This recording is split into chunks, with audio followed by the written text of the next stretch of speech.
This episode's guest is Jason Tullous. Jason is the owner of Tanak Championship Coaching.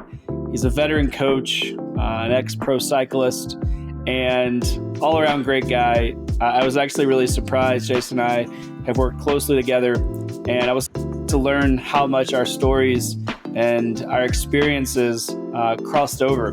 We had a lot of the same experiences and takeaways from our younger years as pro cyclists, and all of the exciting times that brought, but also the extreme lack of glamour that came with. And we were able to connect on that, some of our trials and tribulations there. We start where we start with most guests, where I asked Jason to tell us his story. What brought him to where he's at now? How did he find endurance sports and his love for cycling, and ultimately his love for helping others push themselves and find their full potential?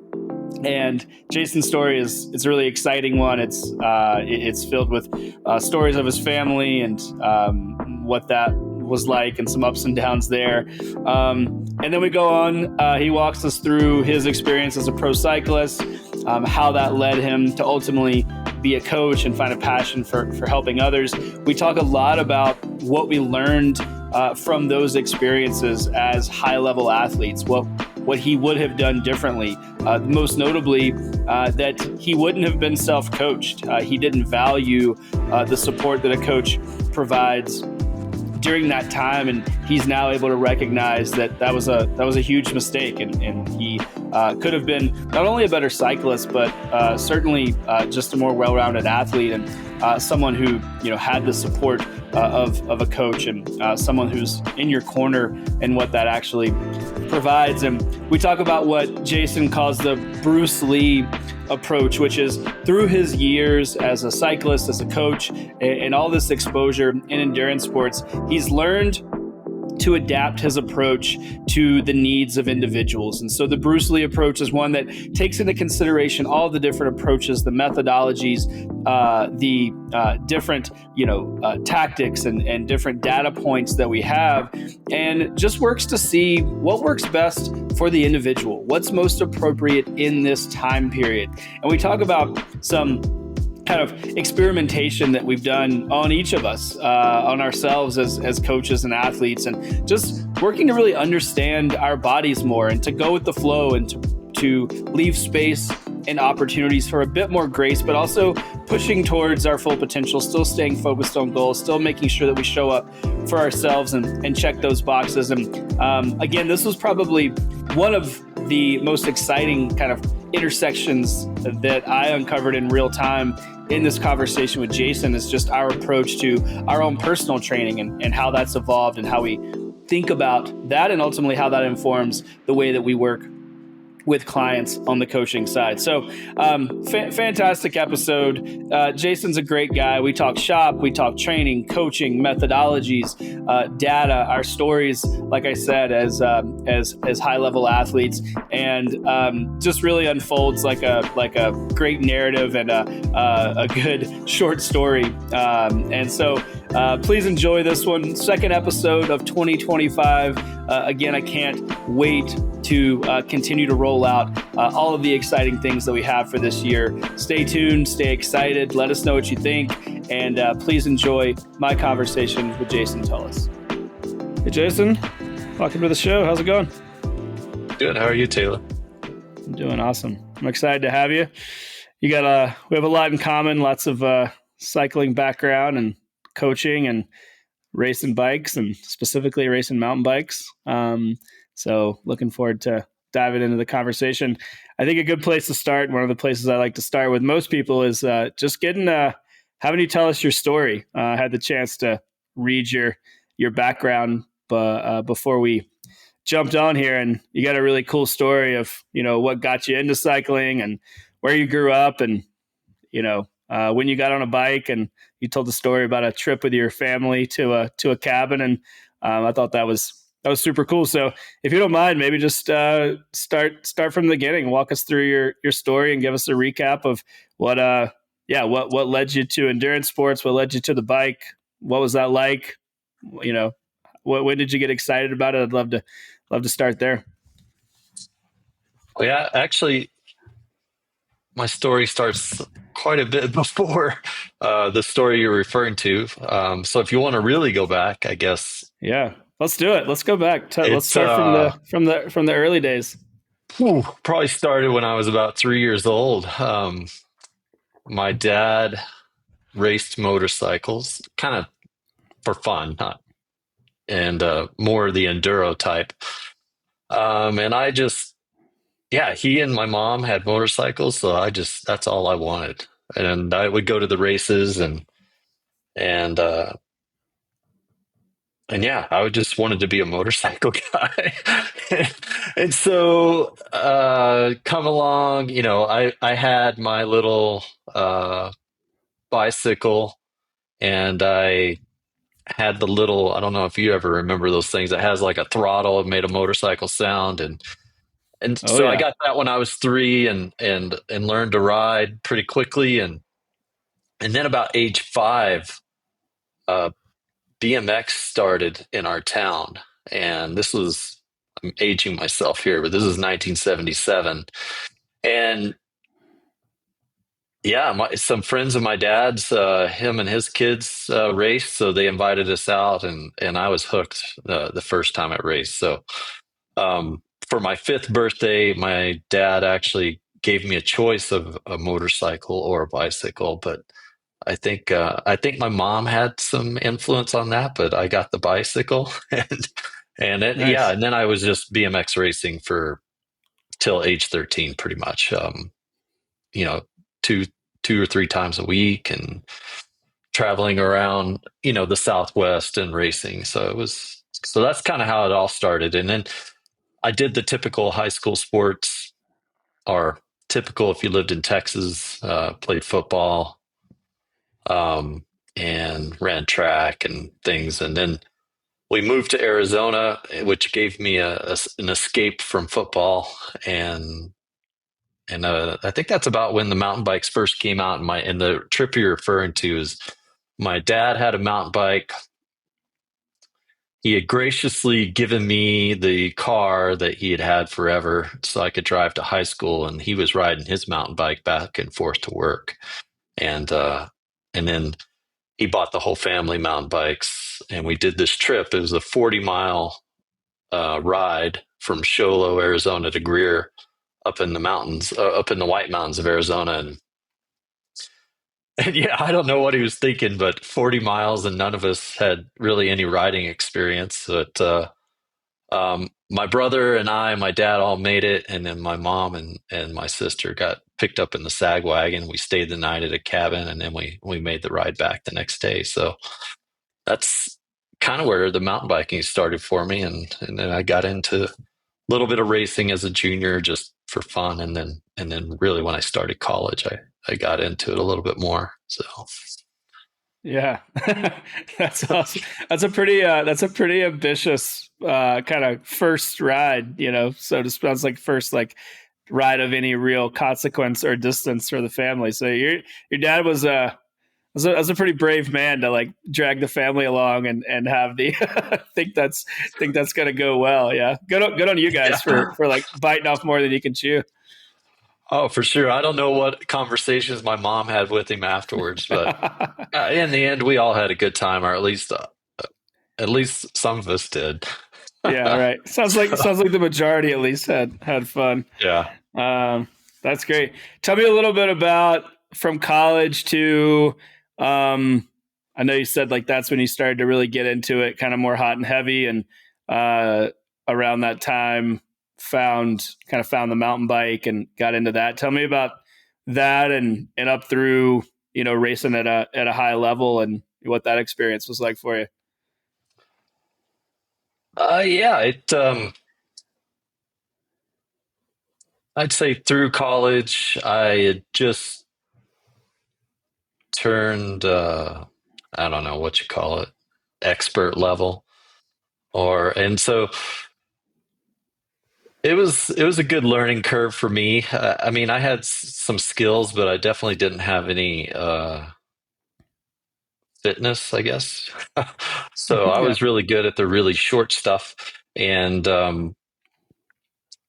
I raced the Arizona had a great series at that time, and which is it's still going on.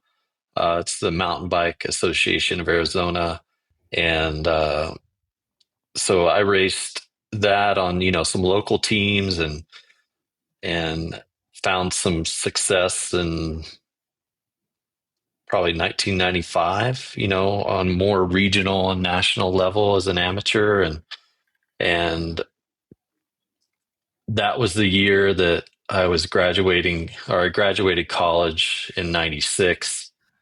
And then I was able to sign a pro contract, I guess if you want to call it that, or that's what it was. But it was for this road team called Plymouth. Um, yeah, it was called Plymouth. It was sponsored by the Plymouth Car Company, and we had American Airlines and Killer Loop sunglasses, and so we were just there was like five of us on the mountain bike side of things, and so we just did a few mountain bike events, and I got to do my first World Cup that year, and it was a even bigger learning curve at that point. Um, just being at that level, coming from more of a local thing, and it took a lot of growing. I think it was probably 3 years before I saw a substantial result, um, and then yeah, just kind of did some bike racing for about after I graduated college. I was just like, I'm gonna just do this until I'm not getting better anymore, and never to the point where I didn't have to work except for maybe a couple of years, where I didn't have to have a real job. But for the most part, it was, yeah, you're a struggling cyclist. I think we called it the $12,000 club. That's about how much you made a year. Yeah. So, but yeah, no, I enjoyed it. I did race collegiately. The last 2 years of college, they started mountain bike collegiate racing, and so I raced my junior and senior year at Northern Arizona University, and that was a ton of fun, and yeah, and racing in general. It took me places that uh, never even dreamed of going, or being on a bicycle. It was a great experience. And my last year, I guess, as a pro, I raced for a team in Mexico, um, and that was a whole fun experience. I mean, you never knew what was going to happen. I raced the Mexican national circuit, and uh, yeah, it was just an adventure for sure. Did you live in Mexico and like for that year, or how was that structured? No, I would take a bus. I lived in Tucson at the time, and I would either, well, most of the time I took a bus to Hermosillo, which was where the team was based out of. And then we would fly from there, or yeah, we would fly from there, or I would fly from there. Usually the team would meet me where we were going, but um, yeah, it was always an adventure. Like I showed up in one town, and they just said somebody would pick me up, and I think it was Ciudad Victoria, and yeah, there was a guy in a VW bus with a trailer with just bikes piled like 10 feet high on it, and I think six guys got out of the van, and they're like, "Hey, we're here to pick you up," and so I squeezed in, and we drove for 6 hours from that point. So it was, yeah, it was always an adventure. You never knew what was going to happen, and what the race courses were going to be like, and but they had great prize money, and it was actually financially better for me to do that than to race in the U.S. at the time. So That's great. I I think it's I don't know. I love that you know one I so understand the learning curve that you talked about, right? Like when you move from like expert to pro, and then even as you get into that space, I remember when I made that same transition, I was feeling pretty good about myself and had like won some races and done some things, and then had the chance to move up to pro. And same thing. I mean, I was just at the bottom of the barrel for years. Like I just really got. It was a great dose of humility. Any part of me that felt kind of cool before quickly disappeared when I realized that I was like the least fit person in a sea of, like several hundred people traveling around the world and stuff doing these races. So, I don't think it doesn't get talked about a lot, right? Like everybody talks about going pro and it's this sexy thing. And like the fact of the matter is you kind of get slapped in the face for a little while. And like you said, you don't get at the level that I was at. And it sounds like you're the same thing. It's basically just like, just paid for bikes, right? Like you had to, it was a pretty kind of dirtbag existence, which was great when Yeah.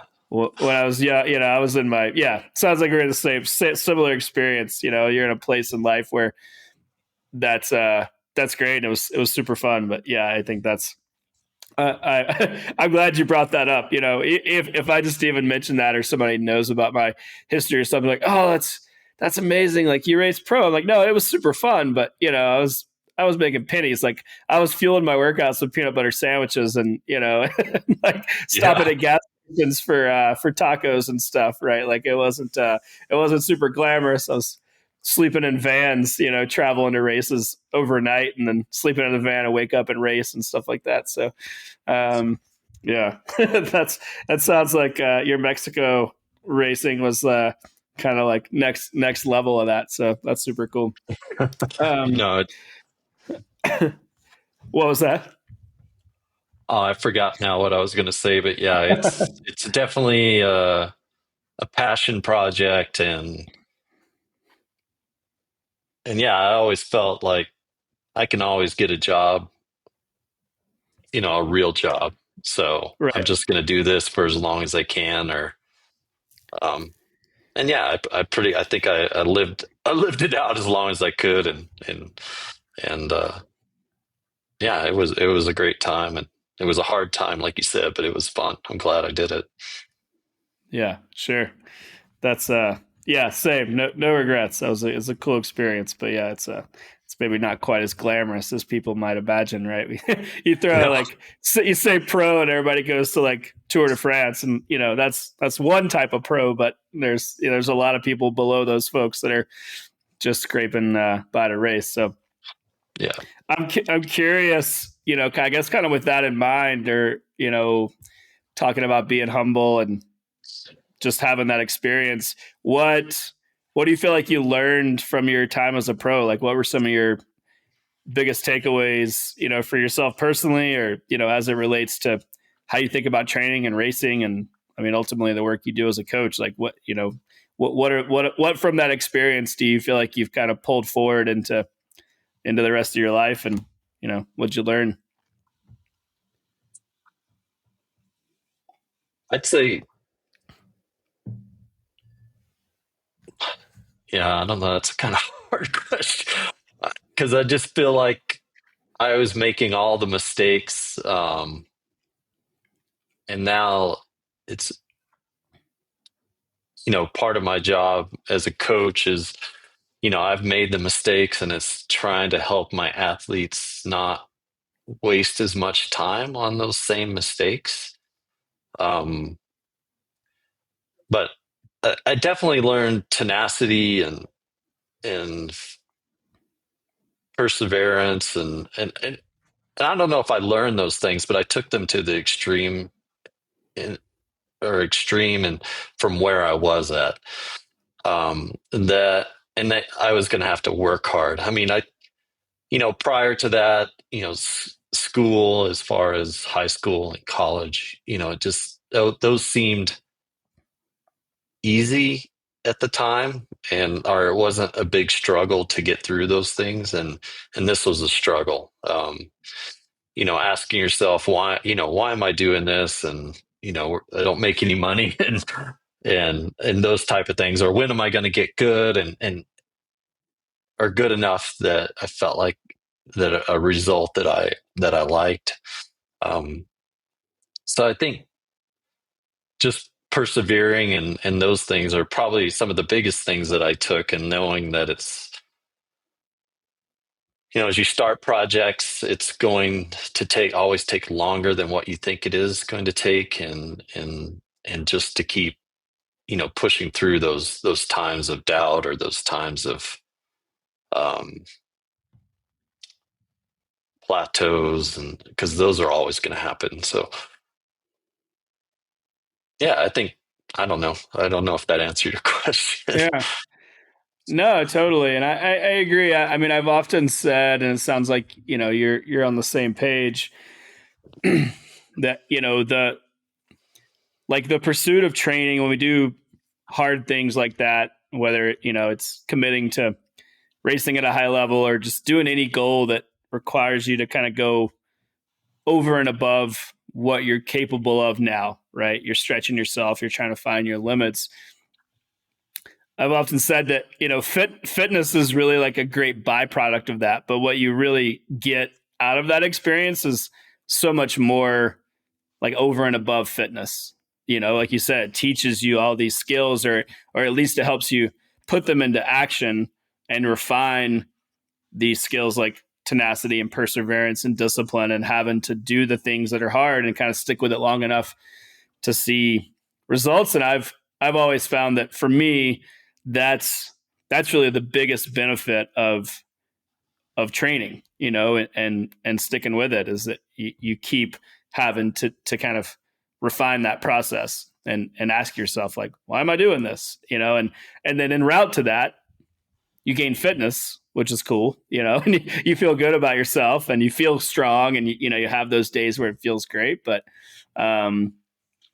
one of the things I'm remembering that you said was that you were self coached during that process, and you realize now, or kind of felt like now, that was a mistake. What walk me through or expand on that a little bit for me, now that you have kind of both sides, right? You're a coach now and have been for a long time, but when you were pushing yourself, and you were in that time period where you were pro, you were self-coached. What's that perspective like now? Like, why was that potentially a mistake? And yeah, maybe like what would you have done differently if you could? Well, yeah, I think it was a big mistake, and it wasn't a mistake out of um, that I wanted to be coached, self-coached. I think it was more just I didn't realize that investing in a coach would be like investing in myself, so that I could have my performance in a certain direction. And so I did have one team I was on. We did have a coaching company sponsor the team, and so I had a coach for 2 years. And when that's what kind of started my interest in coaching. Just trying to ask him, or read more about why I was doing certain things. I think that's about the time that Joe Friel came out with, the mountain bike training Bible. Um, and yeah, because when you're self-coaching, at least, I don't even know, I didn't have access to the internet so much like we do now. And it was like, you're reading an article in Bicycling Magazine, and Ned Overend wrote the article, and you're like, oh, well, he does this, this, and this. And then I'm like, all right, I'm going to do that. And then, Yeah. 2 months down the line, it's like, you're reading another article about, John Tomac or something.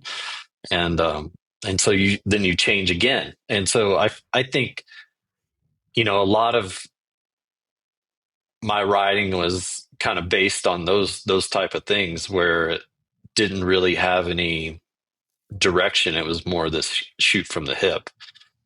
And And I think that going back to that coach that I had, I really enjoyed it. I would get a letter or an envelope once a month with a page of the training plan for the month, and it was exciting. And then I would call him, and I got the plan, and we kind of go over it. And I felt inspired and really enjoyed that process. And then when that team ended, and he said he couldn't give free coaching anymore, and he was asking for, like, I don't know, something ridiculously low, but $50 a month or something. And I look back on that now, and I was like, how could I not pay that? Or just, but because I think I should have done that versus, trying to write my own training and basically just going and riding every day. Um, I think one of the biggest mistakes that I made was not writing enough. Um, Mm. Now that I look at a lot of riders and are at the elite level and how much they ride, I was maybe 12 to 15 hours a week, on average. Hmm. Hmm. So it never really big. So Yeah. What did that training approach consist of? Those 12 to 15 hours. What were you doing? if I can remember right, the net over end thing, I would go to one hill that we had near us. I lived in Flagstaff, Arizona at the time. We had this Mars Hill, and it was about 3.5, 4 minutes to the top. And I would go up and down that 5 times, basically making myself just cry. Just going as hard as you can. Let's say I did that on Tuesday, and then maybe Wednesday I go out and ride for a couple hours, and then maybe an endurance day Wednesday, and then Friday go out and do some sprints, and then Saturday go on a group ride, and then Sunday go for just a longer mountain bike ride. So it's probably something to that effect. Yeah. So funny. Our experiences are so similar. I remember so clearly, like you said, getting the bicycling magazine and looking for like the training tips from Ned or Tomac, and being like, that was the gospel, that, all right, I'm gonna do that every week until I get some other new piece of advice, and yeah, it was hill sprints or whatever it was, basic stuff. And yeah, I had a coach for a team that I worked with. Same thing. It was my first exposure to a coach, and he would just write on a sheet of um, computer paper that week's training. And he was a mechanic at a bike shop in the town that I was living in, and I was riding my bike everywhere just to get miles and stuff. So I'd swing by the bike shop, pick up the sheet of computer paper on Monday morning, and then that was it for the week, and it'd be whatever it was supposed to be. And same thing, rinse and repeat. And I'd chat with him for a second about the training. He'd be like truing wheels or, just doing stuff in the bike shop and working in the mechanics bench. And I'd be like, okay, great, good. And so that was my first, and it was super exciting. I'd just been totally winging it before then, and had no clue what I was doing. And that was my first exposure. And truthfully, I'm not really convinced he had a much clue what he was doing, but it was fun. And, I was young, and it seemed to get results. It was a little bit of structure that gave me something to focus on. So, yeah, that's great. I remember that so clearly. It was Where were good you times. located at during that time? During that time, I was in Charleston, South Carolina. So that's where I'm from originally. And yeah, I had started racing there, and I got picked up by this. So yeah, fast forward, same thing. Raced a bunch of regional stuff, um, and got a got picked up by this team.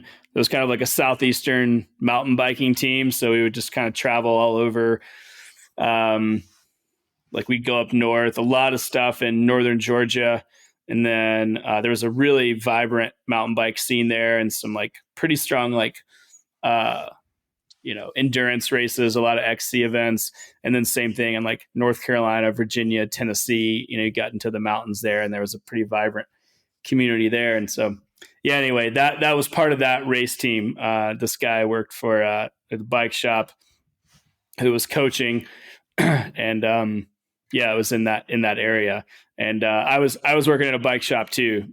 Same, I was, I would race every weekend basically. I mean, we were gone or group ride going somewhere, and so I'd work at the bike shop Monday through Friday morning, and we'd haul off in a van on Friday afternoon and drive to the race and race Saturday, come back Sunday, clean our bikes up, get tuned up, pick up my training plan Monday morning on my sheet of paper, do that, rinse and repeat, and yeah, I mean, we did that.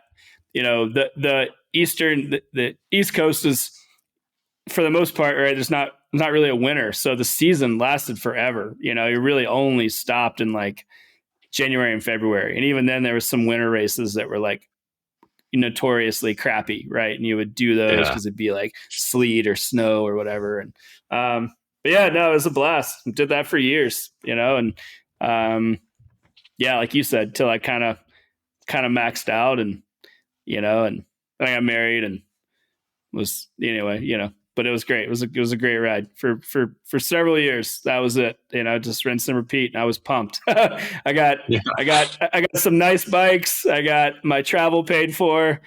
Yeah, and like a couple of bucks, and I worked at the bike shop, and that was it. That was all I needed at that time. Yeah, I learned a lot, like you said.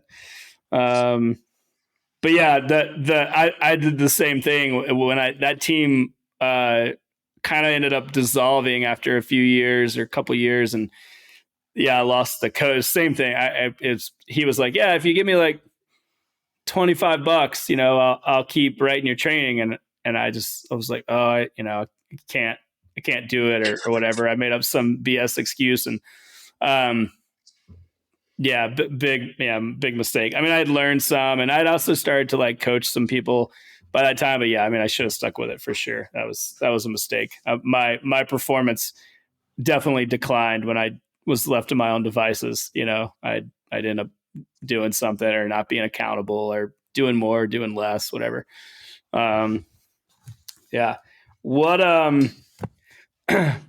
you mentioned one of your kind of takeaways. So like the aggregate of all that you went through racing and came out the other side of that, and you'd gotten some opportunities to do some coaching and started working with folks, athletes you had met. And one of the things that struck me that I thought was really cool was you said you had kind of taken on like the Bruce Lee approach of how you manage these different philosophies and all these things that you had kind of taken in, and different coaching groups you had worked for. And yeah, like expand on that for me. I mean, what was that process? Because it's you and I are both coaches and been coaches for a long time, and this space can be pretty dogmatic, right? It's pretty like a lot of people have really hard and fast rules about like how you do things, and this is the only way. And if you don't do it this way, it's not right, and you're going to fail, or whatever the language is. And sounds to me like you kind of pulled from these experiences personally, professionally, and then really worked to like adapt and just apply what you had learned, and make sure that you're just kind of paying attention to the individual scenario. But yeah, walk me through that. Like, what does that Bruce Lee approach mean for you? How has it taken shape? What's that done for your kind of philosophy on coaching and training? And I'd love to hear more about that. I guess it came about from a bunch of different things, but I worked for a company, and they had a very dogmatic approach, and everything was about that. Kind of that steady state, sweet spot training that you hear a lot about, and I really, I just kind of stayed there. I wasn't investigating other types of coaching or philosophies, or It was basically we're right, everybody else is wrong, and so I just never, and I wasn't curious about it, I guess. And so when I went off on my own and started my company, that was the first thing. And not that I just automatically started taking other philosophies. I just think I started reading more and and not necessarily on purpose to change philosophies and things like that. But I had also noticed with some of my athletes that I had changed some things that we were doing. Um, and I noticed that they were positive for the athletes, that we weren't doing the same thing over and over, which makes total sense to me now. But at the time, it kind of opened my eyes a little bit. Like one of my athletes, he, as an example, I think he had a baby, and so his life was changing quite a bit. And he was a professional road racer, and and so his hours went down quite a bit. To maybe 15 hours a week, where he'd been riding 25, 30, and and so we changed things quite a bit for him so that he could get the most done. And it was a lot of high intensity work that he was doing, but lower volume. And at the time, I mean, that worked awesome for him because he had one of his most successful years. And he wasn't, and he had a change of teams that year. He actually, I don't remember. He had just come back from Europe and he was racing for an American team in the Southeast, and I forget which team it was. Um, but he was doing a lot of crit racing, so it kind of fit into that crit racing. It doesn't. There's not a lot of kilojoules being spent on a crit race, so or in comparison to a world tour race or a U23 race or something to that effect. But um, I kind of got lost where we were talking about, but I'm kind of coming back to it. But I had these experiences, whether it was me from professional development or me with some more longer term athletes, because I think the longer you coach somebody, I started to experience these differences in the way the athletes are responding to some of the training, and then also just our interaction. So especially with this athlete, I started coaching him when he was 18 and coached him through his retirement. So just to see his changes and the way our relationship changed and the way I coached him change, just kind of brought to light a lot of things you know, that I do think you need to have a strategy with your athletes, but that strategy can have different types of philosophies, even if it's like different during the year or different from year to year. Um, I think just as long as that you stay focused and it's not, you're not shooting from the hip. Like I did Hmm. when I was training, it was more planned out from a structure standpoint. So, and then, going back to Bruce Lee, I mean, just reading more about him. I'd always been a fan, but I really, during this time that I had started my own company, I'd started reading lots of different books, but picking up one of his books, I think it's called The Artist Way, and then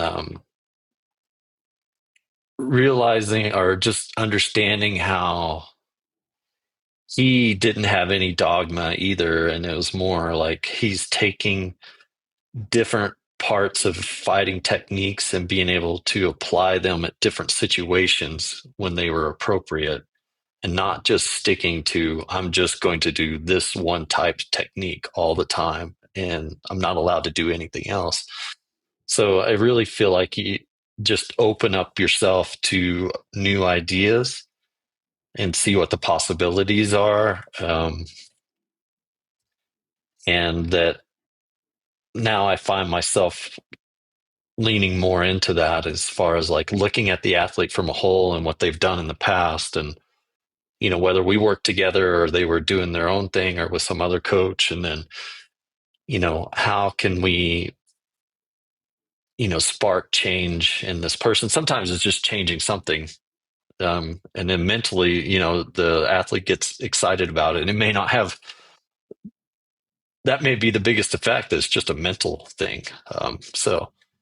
But yeah, maybe that was a long answer to your question again, but as I'm rambling on, but yeah, I don't have a specific dogma,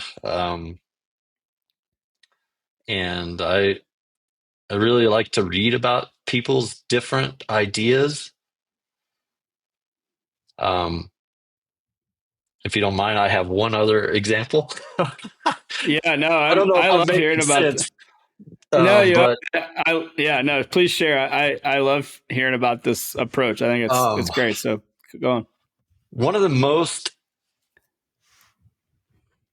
uh, influential um, things that I read, and it was influential just even in the past couple of years. Um, Killian Jornet, or Yeah. yeah, he wrote this manifesto a couple of years ago on his training, and it was just remarkable to me that he laid out what he did all year, and then just how his philosophy of training is goes basically on how he's kind of feeling day to day. And maybe he has an overall general plan of what he's wanting to accomplish, but he's gonna just know himself, and kind of go from there, as far as what he's going to do on that day. And just to have the confidence in yourself to even put that out there, I just thought was incredible. And so, after reading that, I've really kind of focused on trying to help athletes. Not that I didn't do this so much before, but I talk about it more with athletes now. It's just is to know thyself, and try to get them to learn to feel what tempo feels like, or know what that zone 2 is, or know what zone 5, or whatever you're trying to do, trying to accomplish. So I think that helps athletes more than anything, is just beginning to learn more about themselves and know what they can do versus just staring at a heart rate monitor or power. And I think that data is good to have that, but I also don't think that it's something that we should all be relying on all the time. I think it can limit us at some point. So um, Hmm. I kind of 2 years ago, I was invited to ride with an athlete at Leadville, and so I used uh, Killian's model for my model of training myself, and I went back and I trained myself for a year, and I had one of my coaches, Rose Grant. I I had her, kind of be my second eyes on the schedule, and kind of hold me accountable. But I kind of wrote everything out, and then I would explain everything to her, and then so that she could understand what I was doing. Um, but yeah, I really followed just some general principles of what I wanted to do, from month to month. Um, and yeah, it was a good time it was a good time for me training. It wasn't like highly structured, and I had just certain things I was trying to accomplish in certain time periods, and then just go and do those things. And yeah, I felt confident, going in and helping my athletes. So Yeah. Man, I really appreciate you sharing that. I think that's Yeah, I mean, personally, I think we need more more of that, in general, in the coaching space and in the athletic, from the athlete side of things. And there is certainly, while I think to your point, while it's valuable, the hyper reliance on the data, I think has really taken some of the really core aspects of that athlete experience away. To your point, where it all that, if you don't know yourself, if you don't know what it feels like to do produce a specific power or maintain a heart rate, or if you're not tapped into that, even to tie it back to metrics, like if you're not tapped into the RPE of it, um, I think that's a big loss. I think we have to really be aware of what it feels like in our bodies to do these workouts, and to tie it back to that. And then I love the flexibility piece. I mean, I try to implement that with athletes I work with, and I definitely implement that in my own training, where there is a bit of there are goals and there's periodization and there's some structure, but there's also flexibility day to day, so that you can show up. And I can't tell you how many times, and be interested if you've had a similar experience where you know I want to do certain types of sessions, or I have some goals for the week, but when I do those sessions are more flexible, and I've had more breakthrough performances and great days by just allowing myself to kind of show up in alignment with how I'm feeling, instead of being like, okay, this session happens on Tuesday. Well, maybe, I didn't sleep well and I got a busy day, and, I forgot to drink water, whatever. Right. And like, but maybe Wednesday, I, it feels like the right day for it. And so I show up and I give myself the chance. And, or even vice versa. I've had it happen in the other direction, where maybe I didn't feel that great going into a workout, but I kind of give myself the opportunity to show up, and I'm like, I don't know, let's see how it goes. And I get moving, and I'm like, oh, I actually feel pretty good, and it ends up being a great workout, or, whether it's a ride or a run or strength training or whatever. Um, so yeah, I really appreciate you like bringing that to light. I think that there is a lot of opportunity for us to kind of to take all of the access to information we have, and but make sure that ties back to kind of like the athlete experience and how you feel, and making sure we're not turning a blind eye to just knowing how it feels in your body to do this thing, right? Like we are moving our body, through space, right? We're exerting our energy, and I think, making sure that we don't lose sight of the fact that we are, fueling our body as a machine to do these things. And I think there's a mind body connection there that's important. So I don't know if have you like, does that resonate? Have we had different experiences, or is that similar to what like you're describing? Yeah, no, that's exactly the way it is. And it's just, I think the hardest part is just giving yourself a little grace, I get if you want to call it that, but being okay with that, the fact that you don't feel good that day. Um, and and maybe you don't do the workout that you had scheduled, and you go and you just ride for 30 minutes, and then you come back and you're like, all right, I'm gonna rehydrate or whatever, and I'm gonna be ready for this tomorrow. So I do think it helps having that second eyes or that accountability on there. Um, but at the same time, I do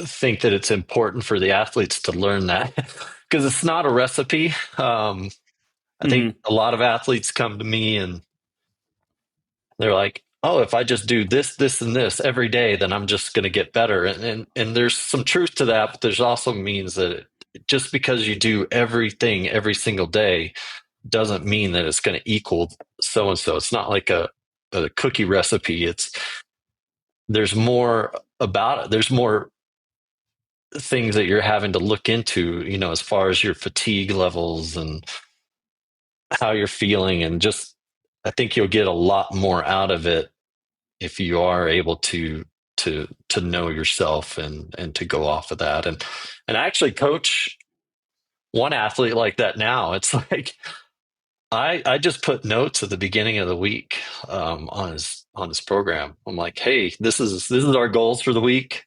It could be a goal of volume. It could be, if we're getting specific, um, or specific to some event, it could be a goal of, hey, 2 of the days this week, I want you to do these intervals. Try to be recovered before you get to the interval days. And he's had great success. And yeah, we talk when we need to and follow the notes. And then I check in, I see his workouts every day and I'll make sure he's not doing too much, having some recovery and making sure that. But yeah, that's been a fun experience. And I'm glad um, that I just thought it would fit him and his personality well. I'm glad that he's gone through with it. And yeah, it's a different way to coach for me, but I enjoy it, and he's seeing the results. So Yeah. That's really cool. I've had the same experience with athletes. I mean, it has to be the right fit, but yeah, I found it really productive. To just kind of define success and this is our goals for the week. This is the boxes we're trying to check, and kind of however or certainly whenever you want to get to checking those boxes in alignment with what feels right for you, go for it. And that frees up a lot of space and time. Because the fact of the matter is that those really hyper controlled training schedules, it does bring a lot of pressure, and so for particular people, and I've found certainly, maybe folks that already have a great deal of stress in their life, be it from work or whatever, a bit more flexibility is actually really nice. That kind of hyper vigilant training plan where like everything has to happen at these exact times. If you open up a little space, it actually, you end up getting a lot better results when you have a bit more flexibility and you kind of define success a little differently and you feel a lot better in the process. Again, it doesn't work for everybody, but I've certainly had the same experience, again, for myself as well as for deploying that with athletes as well. Yeah, I'm really glad you went into that. I think, that's kind of a whole, I won't get us in the weeds, but I mean, that's one of the things for me that I think has been the most dramatic change in my kind of coaching practice and philosophy is using all of these tools and resources and things we have as a complement to really just like understanding the person, and asking questions that help me just understand who these individuals are. Like I understand that you are an athlete and we have these goals, but you're also a complete person with lots of other things that are going on in your life, and lots of other goals and responsibilities and so on. So, yeah, that's awesome. What's your what was your biggest takeaway, just to be specific, when you did the year, kind of following like Killian's approach for Leadville? What was the standout difference between when you'd had, a very kind of hyper focused or more organized training approach to that year? Looking back, like, what was there anything you're like, this was a major difference, or this look, felt better for me, or I got these results? Like, was there something that really stood out between those two, specific to your experience? I, for me, yeah, like you said, I think it was a little bit more relaxing, meaning that I didn't have a to-do checklist. Hey, you have to do this workout on Tuesday, then this one Wednesday and Thursday, and I would kind of go into the week like that. But as things change, or life changes or family or having to pick the kids up at school and or something to that effect. And it's, and just being okay with, that it doesn't have to happen on this specific day at this specific time. Um, and yeah, in the end, I was able to accomplish what I felt like I needed to be ready for the event. Um, so yeah, in the end, it worked out fine. Yeah. So um, I haven't. I've kind of done a little bit of that since, but nothing, long term, like I did then, or long term meaning I agreed to it in February, and then I had till August to kind of prepare myself. So, which is a lot of preparation. That's probably the hardest thing is signing up for events like that. Is like it's a lot of work. It's Yeah. you have to go out and do some big rides. There's no way around it unless you're not going to hold up to your part of the bargain, whether that's a bargain with yourself and you trying to get your best performance, or at this point, me being able to be there with my athlete, the whole way and make sure he's fine. So, Yeah, for but sure. yeah, I don't, nothing stands out more than just, I thought it was more fun for me and try some crazy things. I did this one protocol, trying to remember the name of the guy that came up with this. Uh, it's where you do these 13 intervals of 30 seconds long, and they're 15 seconds off. And you do 13 in Mm. a row, then you rest 10 minutes, you do another 13 or another set, and then rest 10 minutes and you do another set. This is called Ronestads. I think Ronestads. It's Norwegian author. He was showing that you got some benefits from this. So I did that, and so I've experimented on myself a few times, with some interval work at different intervals, and I did this. You do it for 5 days in a row, which is just not fun. Nice. That's cool. I hadn't heard that. And then after that, you do it once a week. And then all the rest of your rides are like zone 1, 2. And so you do this for about 6 weeks, and every time I've done it, I've shown some positive results from it. So that's how I started off my training for Leadville. Was I'm going to give myself a little boost in power, from where I was at the time, and then kind of move from there. So just going through that part of the process of trying something different and new, and that was fun. Except for the first week of it is pretty intense, um, Yeah, but after that's that, brutal. it's only once I'm a gonna, week pain and I'm gonna look that up. That's really cool. I've heard bits and pieces of that, but I didn't know the full like protocol of the like how it's structured. So, um, that's that's really neat. Yeah, it's cool to open up doors like that, just to like have opportunities for new things. Something like that might not fit, or probably wouldn't fit in like a more traditional training approach with traditional periodization, and if we just kind of laid out what we knew works from February to August for Leadville prep, it probably wouldn't include 5 days of 13-second intervals and all, that whole protocol.